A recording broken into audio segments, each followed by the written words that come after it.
Welcome to Reading Africa. Today we're going to read about Ujamaa.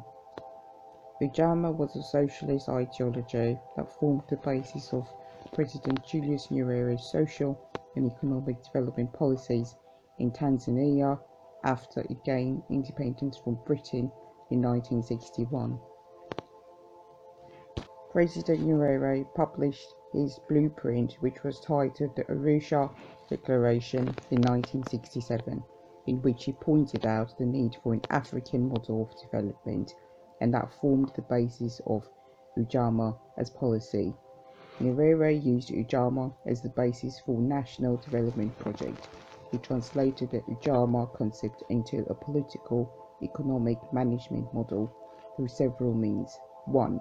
The creation of a one-party system under the leadership of the Tanganyika African National Union (TNNU).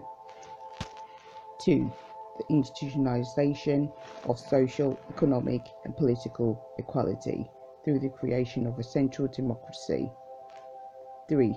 The abolition of discrimination based on ascribed status and nationalization of the economy's key sectors.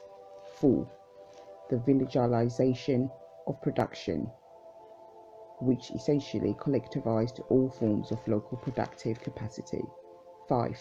The fostering of Tanzanian self-reliance. 6. The implementation of free and compulsory education for all Tanzanians in order to sensitize them to the principles of Ujamaa. 7. The creation of a Tanzanian rather than a tribal identity through means such as the use of the Swahili language.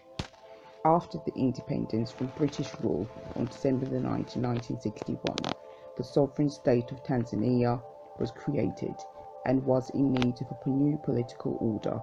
During the collapse of British colonial rule, the Tanganyika African National Union (TANU) was a party that was led by Julius Nyerere and constituted most of peasantry population. TANU was able to create a village organized political structure which allowed localization in political representation. This allowed TANU to grow in party support from 100,000 to 1 million people within only 5 years. The TANU was able to integrate various labor and agricultural unions into their party to ensure representation of the working class population of the soon-to-become independent nation. The party leaders would stay in touch with local village leaders. In 1967, the President of Tanzania, Julius Nyerere, established a new ideological sense of economic independence that was responsible to a highly bureaucratic capitalist model once imposed by colonialist Britain. Rather than exporting a majority of Tanzanian goods overseas, Nyerere believed that Tanzania could compete in the market by themselves and create a self-sufficient market absent of global trade. This was a significant step for Tanzania's approach to the global market in the wake of independence. The Arusha Declaration was created to codify the projections and ideologies of Ujamaa. The document allowed the TANU to create a national consensus for the ideologies of a socialist party which revolved around the ideologies of brotherhood and community. The Arusha Declaration served as a TNNU constitution and clearly states the infrastructure of a socialist state. The Arusha Declaration outlined a progressive state that supports the rights of the individual free from authoritarian regime. The TANU believed that 1. All human beings are equal. 2. That every individual has a right to dignity and respect. 3. That every citizen is an integral part of the nation and has a right to take equal part in government at local, regional and national level. 4. That every citizen has a right to freedom of expression, of movement, of religious belief and of association within the context of the law. 5. That every individual has a right to receive from society protection of life and property according to the law. That every citizen has a right to receive a just return for his labour. 7. That all citizens together possess all the natural resources of the country in trust for their descendants. 8.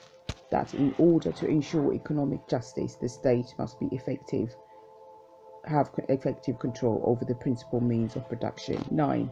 That it is the responsibility of the state to intervene actively in the economic life of the nation so as to ensure the well-being of all citizens and so as to prevent the exploitation of one person by another or one group by another, and so as to prevent the accumulation of wealth to an extent which is inconsistent with a classless society. The second part of the Arusha Declaration examines the role of the socialist practices and ideologies of the TANU. The major components of this section were absence of exploitation, major means of production to be under the control of the majority of the production of the peasants and workers, democracy and socialism as an ideology. TANU firmly believed that it was important that even though the government would have complete control over the means of production, that the government be run by those who constituted the working class and peasantry. Furthermore, TANU deemed it possible to successfully accomplish socialism without the presence of a representative democracy. TANU believed that the nature of capitalist markets was exploitative and was cancerous to the eradication of poverty. For Julius Nyerere, it was crucial that Tanzania created a self-reliant economy that would defend itself from exploitative capitalist international markets. The Ujamaa ideology was deeply rooted in the image of self-reliant nation, which justified the massive governmental spending used to embrace production. This expansive government spending was introduced and broken down in the Arusha Declaration 2 5-year plans. These plans promised increased agriculture, industrial production, and development yields, particularly in rural settings. The solution to this plan was creating Ujamaa villages. Ujamaa ideology focused heavily upon the practice of communal living and brotherhood. Even though it was necessary that Tanzania became an independent economy, the local practices of Ujamaa promoted reliance upon communities. The most important part of society according to Ujamaa ideology was the community. The individual came secondary. Furthermore, Ujamaa ideology promoted the importance of communal living and the changing economic practices in regards to agricultural development that fit in line with Ujamaa ideology. Ujamaa was not only a domestic social project, but proved to the global community that African socialism could be achieved and succeed in creating a fully independent economy across the continent. The beginning of the social and economic experiment of the Arusha Declaration promoted by the TANU began in Ruvuma, the southern region of Songea in Tanzania. The beginning of Ujama development scheme began in the village of Litowa. TANU had succeeded in creating cooperatives and elected bodies of representation within the Litowa. In 1965, President Nyerere came to visit and declared the Litowa as an example of the Ujamaa approach. As population numbers increased in Litowa, there was an effort to institutionalize education practices to immediately benefit the development of the community. This allowed individuals to be educated specifically to play an immediate part in the communal Ujamaa living rather than being educated with the more conventional approach. Agricultural and construction practices were often taught as part of the curriculum within primary education in Litowa. Litowa served as an example of what the true concept of Ujamaa initiative meant: communal farming, community engagement in civil service, spread of production practices, and modernization of technical development skills. As Litowa promoted the ideas of Ujamaa, the practices of cooperatives and communal living spread. Individuals would leave their current jobs to move to Ujamaa villages and live communally. After the success of the Litowa, over 7 million people from September 1967 to June 1975 were moved from different villages, and from June 1975 to the end of 1976, a further 4 million people were moved to new settlements. These massive movements of people into Ujamaa villages during this time proved that Nyerere's and TNU's ideology could become implemented into a social reality. The Ujamaa village structure was constructed in a way to emphasize community and economic self-reliance. The village was structured with homes in the center in rural, with schools, town halls, as a centre complex. These villages were surrounded by larger communal agricultural farms. Each individual household was given about an acre or so of land to be able to harvest individual crops for their own families. However, the surrounding farmlands were created to serve stimulant as structures of production. Ujamaa village structure and job description varied across the different settlements depending on where the village was in terms of development.